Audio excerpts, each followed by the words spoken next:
Esse fim de semana, nós saímos para fazer um casamento.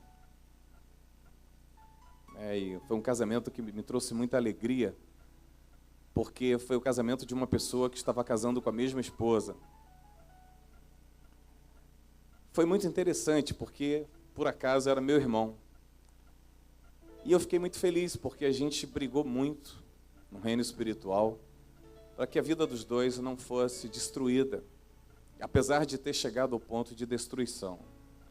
3 anos depois, ela entendeu que ele era o homem da vida dela e que ela, como mulher, precisava se submeter. E ele, como homem, aprendeu que existe um compromisso maior de cada um de você, homem que aqui está, em cuidar da família que Deus te deu, da família que Deus confiou em suas mãos. O homem tem deixado a sua casa com verdadeiros telhados, buracos nos telhados. O homem não tem sabido responder aquilo que Deus tem confiado, aquilo que Deus tem responsabilizado a ele para cuidar. E cada passo equivocado que nós damos nesta terra, existem consequências, algumas pesadas, mas algumas outras de tristeza. São lacunas que nós deixamos na vida de seres humanos pequenos e que, por sermos adultos, não temos o direito de fazer isto. Nós temos a obrigação de cuidar do coração das pessoas, sejam elas adultas, menores, jovens, adolescentes ou crianças. E nós, homens maduros, provados, experimentados, temos agido de forma inconsequente, como verdadeiros vândalos do deserto. Homens que não têm compromisso com a verdade, homens que não têm compromisso com a lealdade, com a fidelidade, homens que têm deixado verdadeiros buracos na sua casa para que o diabo chegue a aterrorizar aqueles que ele deveria estar cuidando. Eu digo isso com muita convicção, porque a autoridade espiritual Deus tem colocado sobre você, homem. Por isso Deus nos elegeu como cabeça. E quando nós abrimos uma brecha ou quando nós falamos demais, é o suficiente para o diabo entrar e colocar as 2 patas dentro da tua família, trazendo transtornos, desequilíbrios, enfermidades, ruínas, falências. Tem muita gente que não sabe o porquê de ter falido. Acha que foi só uma péssima administração. Mas eu quero dizer para você que antes da tua péssima administração, você já estava deixando muitas brechas, muitas portas abertas na sua vida. Como filhos de Deus, como casa de Deus, nós temos a obrigação de falar a verdade para você, porque nós queremos o seu bem, porque nós queremos você cuidado, curado, restaurado. Queremos que essa vida para vocês tenha um significado maior. É muito triste. Outro dia eu conversava com um amigo no trabalho, e ele, uma pessoa com muitas dificuldades emocionais, com muitas feridas causadas pela ausência de pais. E eu lhe perguntei, porque ele tem uma esposa, e eu lhe disse, e ele falava da sua esposa, e eu perguntei, o que foi na sua esposa que te marcou, que te fez casar com ela? E ele falou uma coisa, a princípio engraçada, mas que depois eu refleti demais. Ele disse assim, o que me levou a casar com a fulana foi uma vez que eu estava no cemitério e vi uma pessoa ser enterrada sozinha, sem ninguém.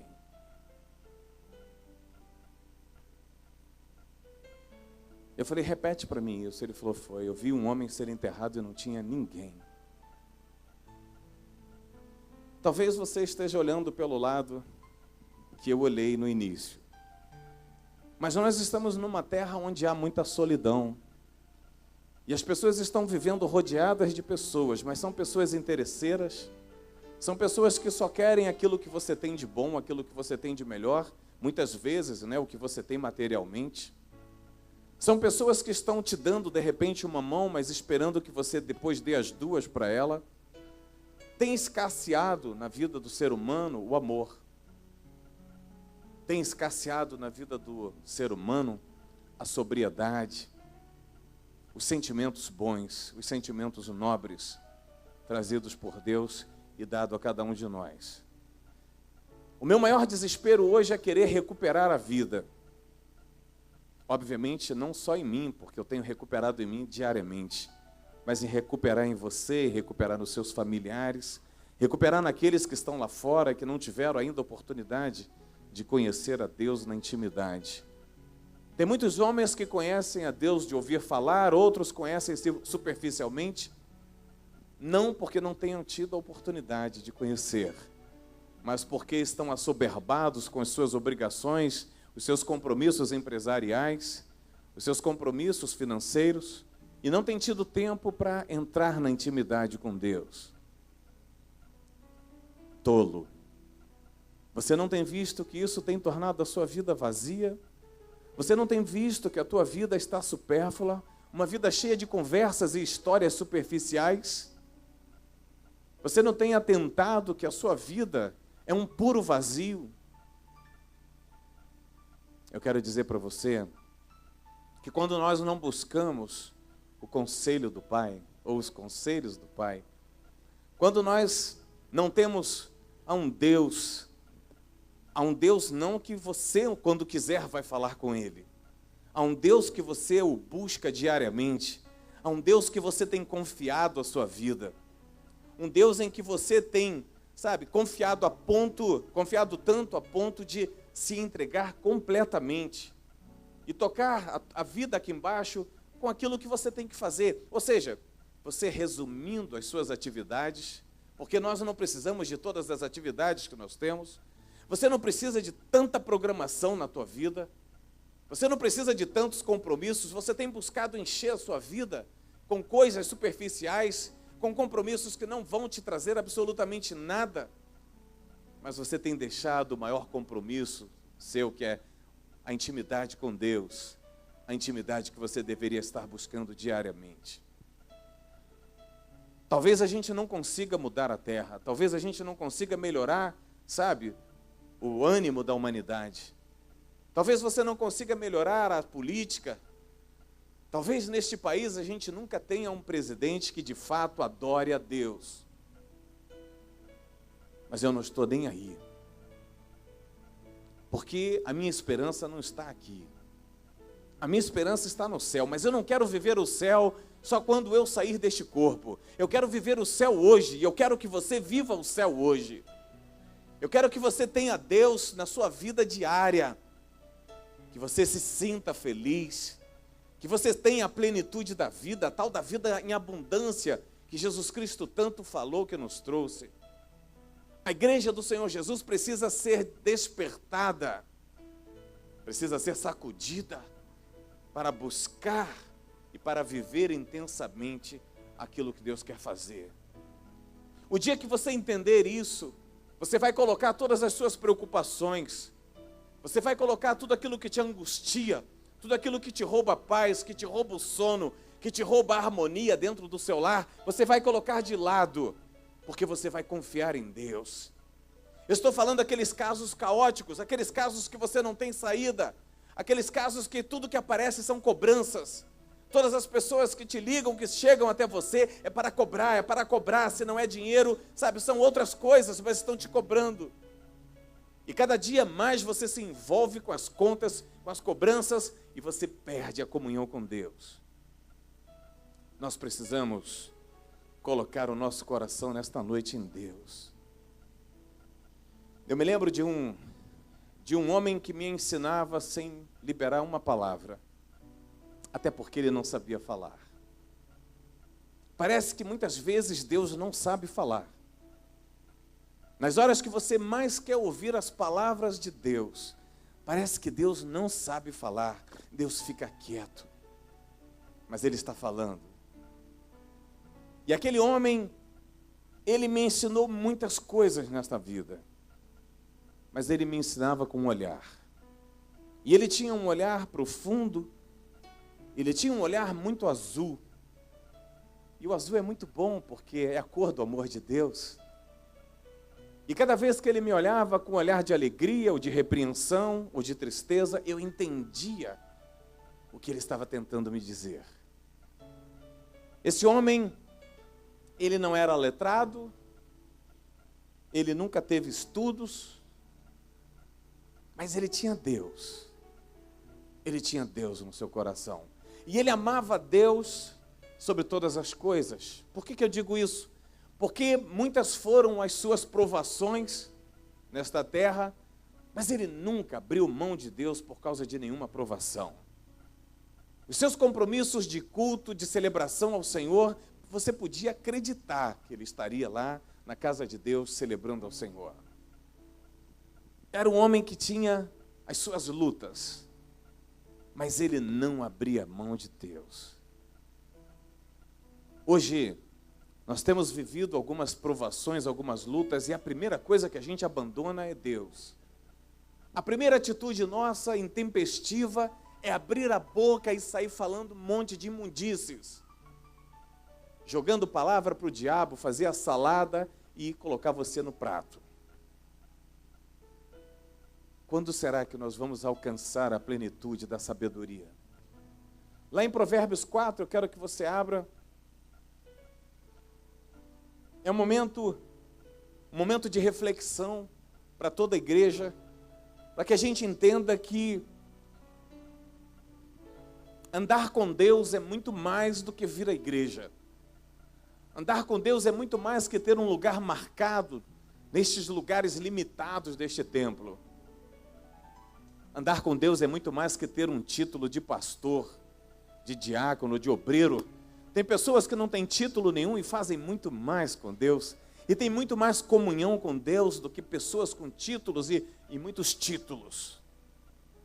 Por isso ninguém, absolutamente ninguém está impedido de seguir e de viver o reino de Deus. Ele diz assim: ouvi, filhos, a instrução do Pai, e estai atentos para conhecerdes o entendimento. Porque vos dou bons conselhos, não deixes o meu ensino.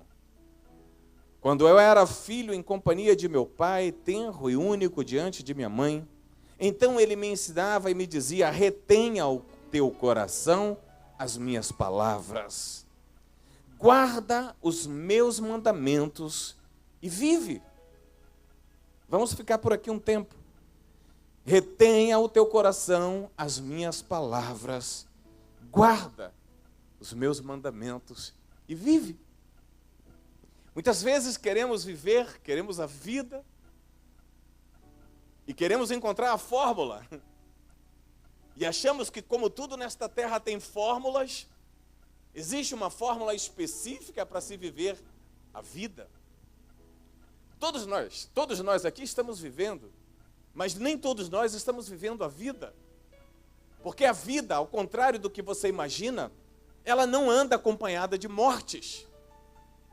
E nós andamos o nosso dia quase inteiro com a morte ao nosso lado. São palavras, são pensamentos, são sentimentos que fluem, que brotam dentro de nós, que são verdadeiras mortificinas. A vida que Deus nos concede, a vida que Ele nos orienta a ter, é muito diferente daquilo que a gente está vivendo. Nós queremos ter uma alegria, mas a alegria só é possível quando há vida. Nós queremos a plenitude do reino de Deus, mas essa plenitude só existe quando temos vida. Nós queremos um casamento feliz, mas um casamento feliz ele só é possível quando há vida. Nós queremos filhos felizes e realizados. Quais os pais que não querem isso? Mas isso só é possível quando há vida no casamento. Isso só é possível quando há vida no teu coração. Quando do teu coração partem mais sentimentos, os nobres, os sentimentos ditados por Deus, do que os sentimentos lançados pelo inferno que a gente absorve com uma facilidade impressionante. É muito mais fácil matar do que dar vida. Por isso muitos optam por dar a morte e não a vida. A verdadeira vida nos foi concedida por Jesus. Mas eu não consigo amar Jesus. Mas eu quero a vida de Jesus. Eu quero a plenitude desta vida, mas eu não consigo entender o sacrifício que me trouxe a vida. Eu não consigo caminhar o caminho da cruz, que eu tenho que caminhar todos os dias. Eu não tenho que levar aquela cruz pesada que Jesus levou, mas existe um caminho que ele trilhou, que eu preciso trilhar, para que aquela vida, para que a plenitude daquela vida conquistada por ele possa estar em mim. Nós queremos as benesses do reino, mas nós não queremos o preço. Nós não queremos o esforço. Nós não estamos dispostos a ser leais, a andar lado a lado com ele. Você sabe qual era o grande problema dos discípulos? É que andar lado a lado com Jesus custava esforço. Tinham dias que Jesus levantava pelas madrugadas e acordava todos eles e dizia: chegou a hora, nós vamos ter que atravessar uma longa distância, porque hoje tenho que estar com uma viúva, porque hoje tenho que salvar um endemoniado.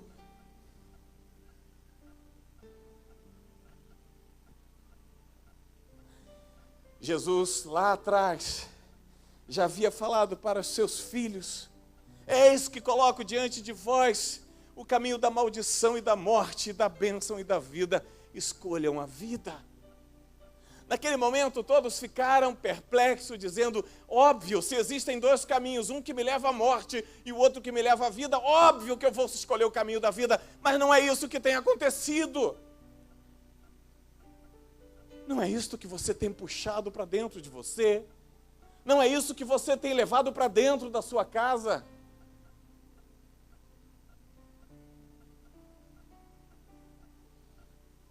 E ele diz: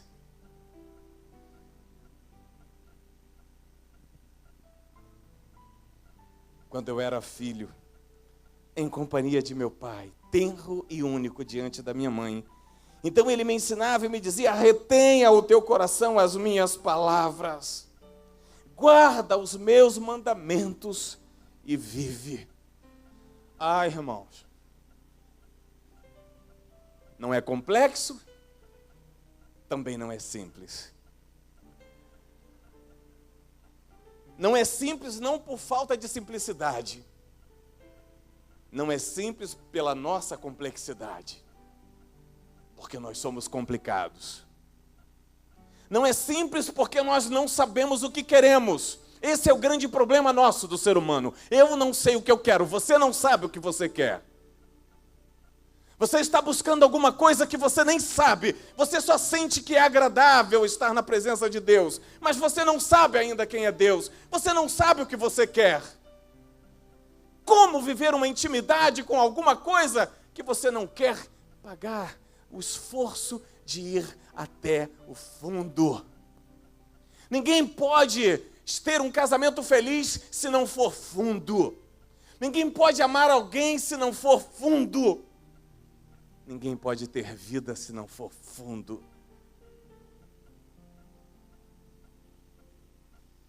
Guarde, retenha o teu coração as minhas palavras, porque as palavras de Deus são vida. Porque quando você bebe a palavra, ela te traz vida. Mas seria possível essas palavras fluírem como vida no meu coração toda semana? Talvez você tivesse que se isolar. Talvez, se você não tivesse que bater de frente com o mundo amanhã, essas palavras de hoje surtiriam vida na sua vida a semana inteira. Mas não é assim a vida. Quando você sai daqui, você dá de cara com um mundo tenebroso. Você encontra um mundo competitivo, um mundo desigual, um mundo injusto.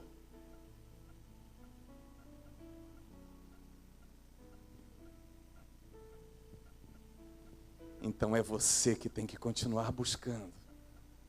Então é você que tem que ter o compromisso de pegar a palavra e andar com a palavra dentro do teu coração e fazer uso dela diariamente. É você que tem que ir à fonte para beber a água da vida. Mas você fica esperando que o milagre de hoje surta um efeito durante toda a semana. poderia até surtir se você fosse para casa e se isolasse. A primeira coisa que desaparece é a nossa segurança, que é a fé que gera.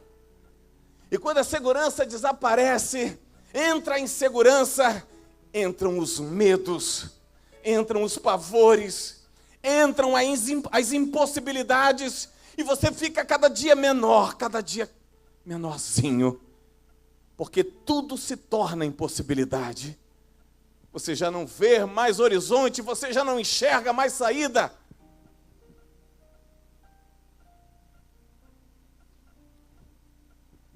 E ele continua dizendo: adquire a sabedoria.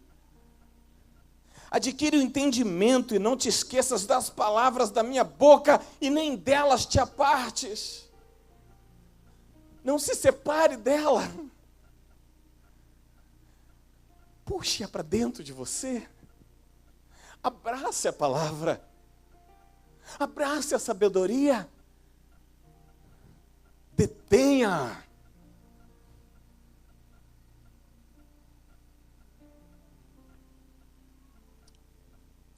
O diabo tem montado muitas estratégias.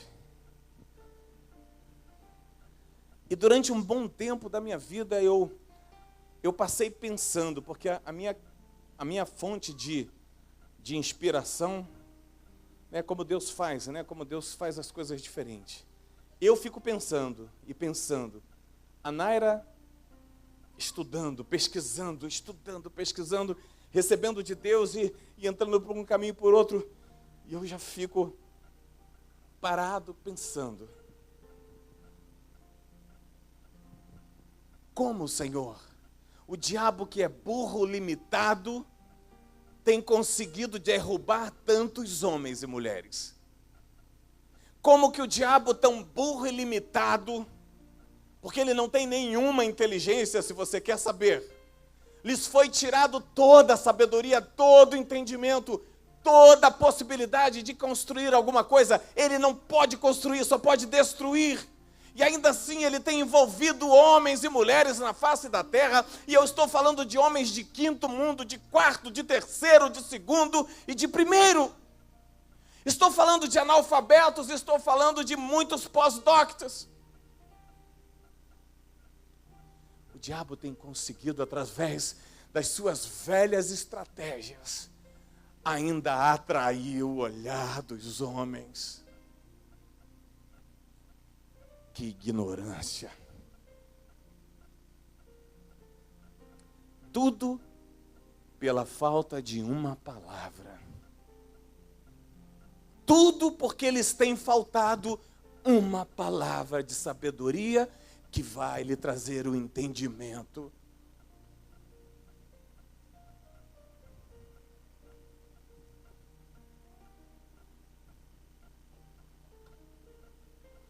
Não te desampares a sabedoria, e ela te guardará. Ame-a, e ela te protegerá. E o princípio da sabedoria é: adquire sabedoria. Sim, com tudo que possuis, adquire o entendimento. Estima-a, e ela te exaltará. Se abraçares, ela te honrará. Dará à tua cabeça um diadema de graça, e uma coroa de glória te entregará. Ouve, filho meu, e aceita as minhas palavras, e se multiplicarão os anos de vida. Percebe agora por que você envelhece cedo? Percebe por que as gerações mais próximas de nós estão envelhecendo cedo?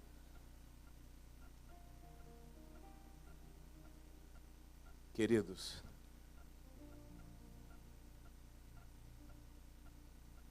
eu me pego sempre numa coisa, né? Os primeiros homens feitos à imagem e semelhança de Deus chegaram a viver 900 anos. Depois foi caindo para 800, 700. E chegou num ponto que, se Deus não dá uma parada, nós estaríamos vivendo, quem sabe, nascer hoje e morrer amanhã. Tamanho poder mortífero, destrutivo pecado. O poder destrutivo do antipalavra de Deus. O poder destrutivo da anti-sabedoria que vem de Deus. Me lembro quando eu trabalhei na Etiópia, a idade média do ser humano lá era 33 anos, tempo de vida deles.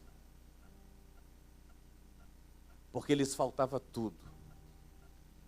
E sobrava fome, pestes, AIDS, alto nível. O ser humano desassistido, ele tem a tendência de ter vida curta. Mas Deus acaba de falar para nós que vida longa é quando você é cheio da palavra. É quando você está cheio da sabedoria de Deus. É quando você busca Deus com todo o teu coração. A coisa que mais amo na vida é confronto. E diariamente eu confronto esse meu coração terrível com aquilo que vem de Deus e com aquilo que sai dele. E eu fico checando, sabe, que diferença, que distância tão grande eu estou de Deus. E às vezes chego a pedir a Deus para abreviar meus dias nesta terra, porque tamanha é a porcaria de vida daqueles que não amam e não buscam a Deus. A decisão é nossa, a decisão é sua, a decisão é minha. Nós podemos abrir mão agora de tudo aquilo que Deus tem nos proposto, de andar lado a lado com Ele. Porque eu vou dizer para você, se não estiver disposto a esforçar-te, a ter bom ânimo, a pegar a sua cruz e seguir após eles os seus passos, querido, de nada adianta essa vida que você está, ou esta pseudo-vida tua com Deus. Ou você está disposto a ser trabalhado, ou você está disposto a se colocar diante de Deus, abrir mão daquilo que você não quer abrir.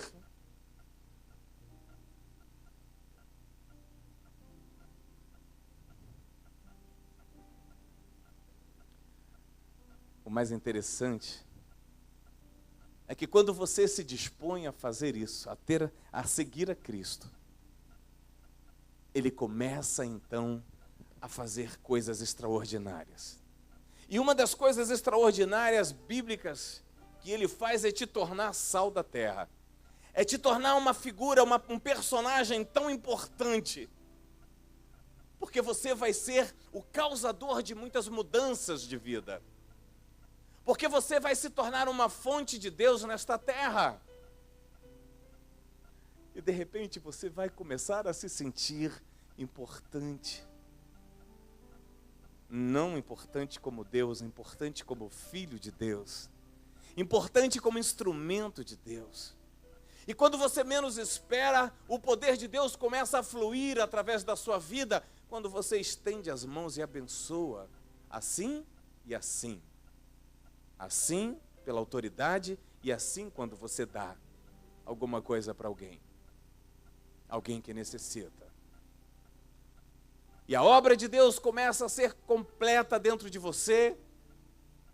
E quando você menos espera, você olha para dentro do teu coração e você começa a buscar onde está a ruindade que havia em mim. Onde estão as maledicências? Onde estão as palavras torpes? E ao invés, então, de você andar por esse mundo e juntar-se a alguém ou a alguns e ser influenciado por eles, você vai se tornar um grande influenciador. Porque a força de Deus dentro de cada um de nós vai operar e vai ser muito mais forte do que a força do mal que já está neste mundo. Nunca se esqueça disso. A força do mal sempre vai estar ao teu lado. Não há como você se esconder nesta terra. Não há como você se livrar nesta terra daquilo que é mal, daquilo que significa morte. Mas há como passar por isso sem ser atingido. Há como passar pelo fogo e não ser queimado, pelas águas profundas e não ser sufocado. Há como viver no meio de pessoas más, não sendo influenciado, mas influenciando o bem. E lá no versículo 23, ele diz assim: sobre tudo o que se deve guardar, guarda o coração, porque dele procedem as fontes da vida. O que significa isso?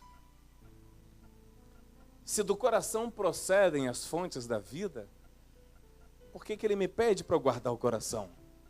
Por causa das influências más que já estão sobre nós. Por causa do pecado e da morte que já fazem parte da nossa vida, do nosso cotidiano. Sabe, irmãos, fique muito atento, porque você pode liberar palavras de vida num instante e em seguida está liberando palavras de morte. Você pode estar abençoando num instante e em seguida está amaldiçoando. É esse o poder e a capacidade que sobrou para nós. A ruindade, a maldade. Mude isso. A decisão é sua. Guarde o teu coração para que dele fluam vida. Porque a Bíblia diz que ele é fonte de vida. Nós precisamos. Talvez você não consiga mudar a humanidade. Talvez você não consiga mudar o seu bairro, a sua cidade. Mas provavelmente você vai conseguir fazer algo extraordinário dentro da sua casa. Provavelmente você vai conseguir influenciar alguém do teu trabalho. Por causa do teu coração. Por causa das palavras de ensinamentos que saíram do teu pai. E mais uma vez, eu vou voltar ao início da palavra, dizendo o seguinte: eu aprendi a ser o que sou, com um homem que não sabia falar, mas com um homem que tinha um olhar de amor extraordinário, meu pai. Hoje eu consigo olhar para Deus, meu grande Pai, e saber que Ele não precisa falar comigo com palavras. Basta o seu olhar. Que você aprenda a falar com o seu olhar. Que você aprenda a expressar os seus sentimentos de vida com o seu olhar.